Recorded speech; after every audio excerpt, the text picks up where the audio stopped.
शिक्षा नीति के बदलाव को लेकर श्री परशुराम सेना, करणी सेना और वैश्य समाज के पदाधिकारी द्वारा शिक्षा बदलाव को लेकर केंद्र सरकार और राज्य सरकार द्वारा आर्थिक रूप से कमजोर वर्ग के विद्यार्थियों हेतु 10% का आरक्षण निर्धारित किया गया है, किंतु आर्थिक रूप से कमजोर वर्ग के लोगों को इसका पूर्ण लाभ नहीं मिल पा रहा है। साथ ही उनके बच्चे भी इस लाभ से वंचित हो रहे हैं। आज इंदौर के संभागायुक्त कार्यालय पर पहुंचकर स्वर्ण समाज के द्वारा संभागायुक्त को मुख्यमंत्री के नाम ज्ञापन सौंपकर मांग करते हुए श्री परशुराम सेवा के प्रदेश अध्यक्ष अनूप शुक्ल ने बताया कि आर्थिक रूप से कमजोर वर्ग के विद्यार्थियों को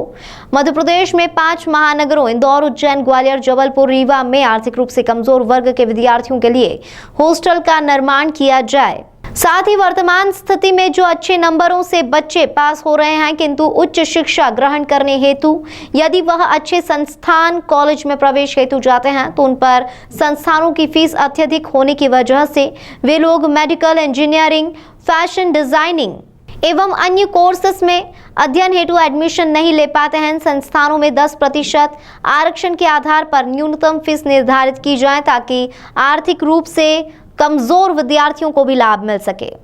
समाज द्वारा आज यहाँ पर माननीय कमिश्नर साहब को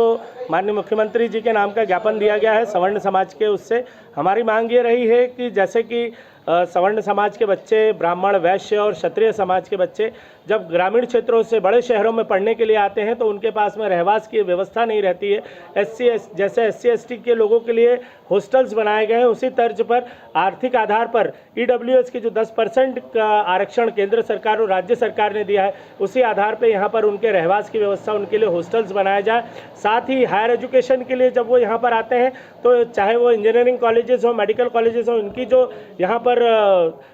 फीसेज रहती हैं, करीब 1.5 से 2 लाख रुपए की फीस हो गई है। आज की तारीख में इंजीनियरिंग की 1.5 से 2 लाख रुपए की फीस हो गई है। एलएलबी की तो 4.5 से 5 लाख रुपए निजी महाविद्यालयों की फीस हो गई है। उन महाविद्यालयों में भी ईडब्ल्यूएस का 10% का आरक्षण हमारे समाज के सवर्ण समाज के लोगों को दिया जाए। साथ ही हमने एक मांग करी है कि जो ईडब्ल्यूएस का एक सर्टिफिकेट बनता है वो हर वर्ष उनको बनवाना पड़ता है। उस सर्टिफिकेट को 1 वर्ष के बजाय 3 से 5 वर्ष की मान्यता दी जाए कि प्रवेश अगर ले लेता है छात्र तो जब तक वो वहाँ पढ़ रहा है तब तक वो सर्टिफिकेट मान्य रहे। इन्हीं सब मांगों को लेकर आज हम करणी सेना का राष्ट्रीय उपाध्यक्ष भाई धर्मेंद्र जी गौतम और वैश्य समाज के भाई राजू अग्रवाल जी, भाई बुंदेला जी, हमारे आदरणीय मधुसूदन मलिका, निर्भय खंडेलवाल, इन सभी लोगों के साथ में हमने यहाँ पर अपनी बात रखी है।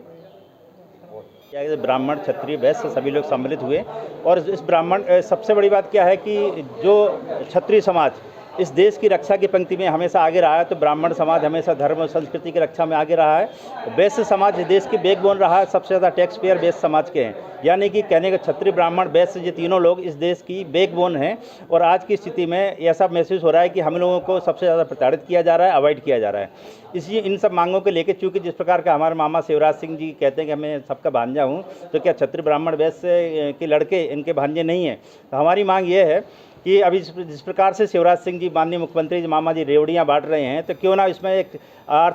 ऐतिहासिक काम किया जाए और क्षत्रिय, ब्राह्मण, वैश्य समाज के जो सवर्ण समाज के बच्चे हैं इनको न सिर्फ छात्रवृत्ति प्रदान की जाए, बल्कि जिस प्रकार हमारे भाई अनूप शुक्ला जी ने कहा है कि हॉस्टल और जो हायर एजुकेशन है जिसमें लाखों रुपए की फीस लगती है, उनको कम से कम ईडब्ल्यूएस, यदि आपने ईडब्ल्यूएस के अंतर्गत हमारे बच्चों को उसमें किया है तो उनको तो कम से कम छूट दी जाए और छात्रवृत्ति प्रदान की जाए, यही हम सब मांग करते हैं। और सवर्ण समाज ये भी एक तरह से ऐतिहासिक पल है जो सवर्ण समाज आज एकत्रित हुआ है, क्योंकि क्षत्रिय, ब्राह्मण, वैश्य अलग अलग तो हम लोग अपनी लड़ाई लड़ते रहे, लेकिन सभी का उद्देश्य एक है, जो सभी एक ही एट्रोसिटी एक्ट, आरक्षण, इन सब चीज़ों से ग्रसित हैं। तो क्यों ना एक नई शुरुआत की जाए जिसमें हम सब भाई राजू अग्रवाल जी, अनूप शुक्ला जी, मेरे जितने भी बंधु हैं, सबके साथ मिलकर एक नई शुरुआत की गई। हो सकता है आने वाले समय में हम सवर्ण समाज को लेकर एक बड़े जो है पार्टी बनाएं और आगे इसमें आगे बढ़ेंगे। आपका नाम और पद? धर्मेंद्र सिंह गौतम, राष्ट्रीय उपाध्यक्ष, करणी सेना, भारत।